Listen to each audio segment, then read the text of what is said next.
Hello, I'm Cecile Richards, President of Planned Parenthood Federation of America. I want to be really clear. The allegation that Planned Parenthood profits in any way from tissue donation is not true.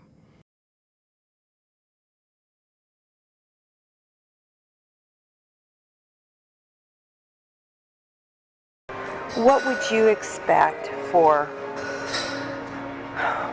intact tissue? What sort of compensation? What sort of... Well, why don't you start by telling me what you're used to paying?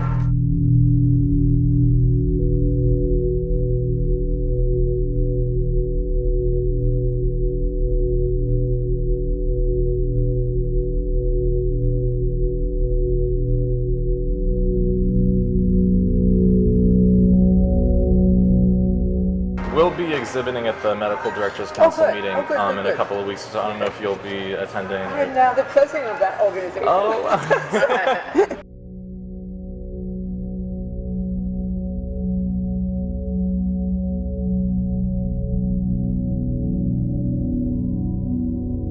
So we had just started the conversation, and Susan was explaining they're a startup, that they have been about a year in business. They're a for-profit company that's connecting researchers with people willing to donate tissue.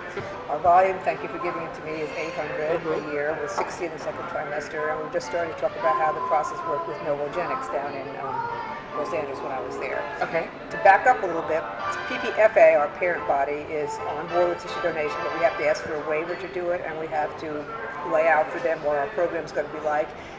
And the mechanics of it was that Heather, Novogenics person, would come to the site, and our staff would sign the patients up and get consent, and then Heather would look at the tissue and take what she required. So it was logistically very easy for us. We didn't have to do anything. So it was compensation for this. We didn't have to do anything. So it was compensation for this, and there was a discussion as I was leaving. They had been paying by the case, and there was some discussion about doing it in a different way, or I don't know what you're used to doing, how are you used to doing compensation.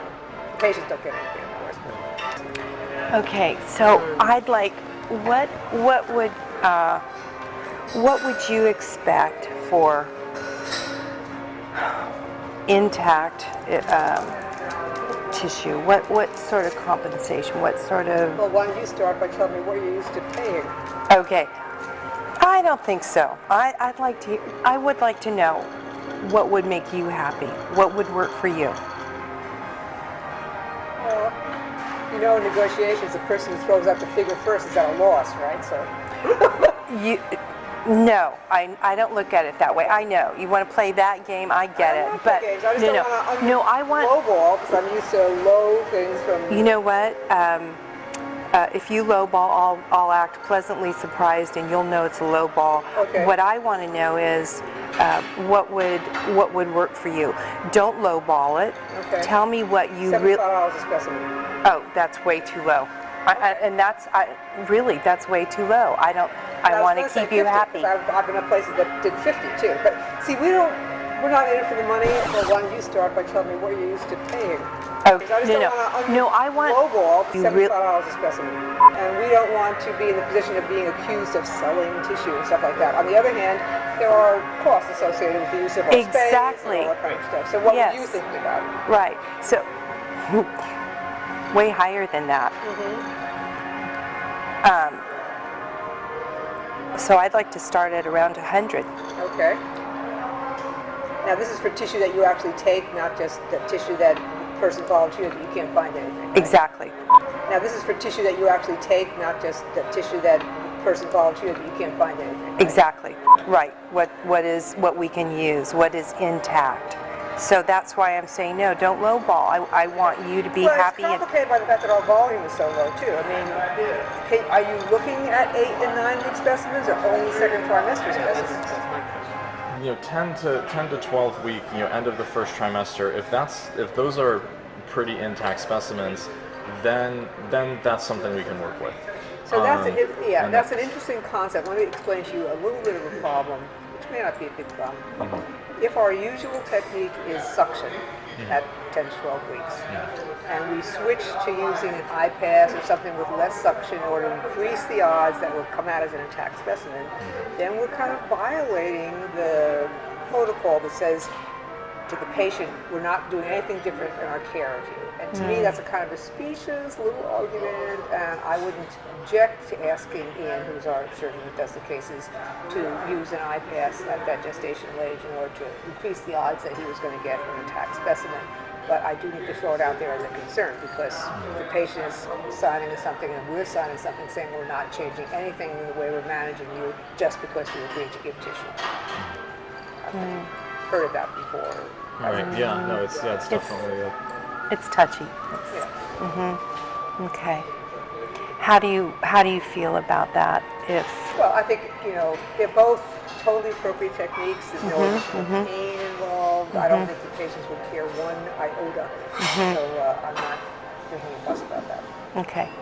Now you have my email address, I've right? got your email, yeah. Write me a 3 to 4 paragraph proposal, which I will then take to Laurel and others in our organization to see if we want to pursue this.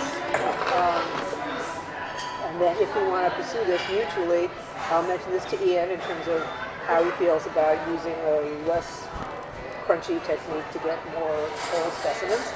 And then if we agree to move forward, the next steps I need to apply to PPFA for a waiver to permit us to do this. We have to have a contract. Do you have a contract already? We have what we've used in the past is a materials transfer agreement. And that's obviously open to discussion. So that's a prototype. It needs to say exactly what your staff is going to do, exactly what your expectations are, exactly what your compensation is. And are we agreed that $100 would keep you happy? Well, let me agree to find out from other affiliates in California what they're getting. And if they're getting substantially more, then we can discuss it then.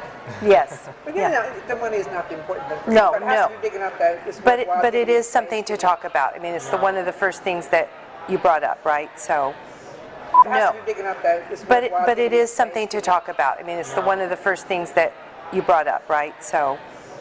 Now here's another thought: is we can talk about specimen as per specimen per case, or per procured tissue sample, which would be so that if we're able to get a liver thymus pair, maybe that is $75 per specimen, and so that's for for liver thymus pair, and that's $150, versus if we can get liver thymus, brain hemisphere, and all that, then and then so that protects us so that we're not paying for what we can't use. I think it also maybe illustrates things. It's been years since I've talked about compensation, so let me just figure out what others are getting, and if this is in the ballpark, then that's fine. If it's still low, then we can talk about it. I want a Lamborghini.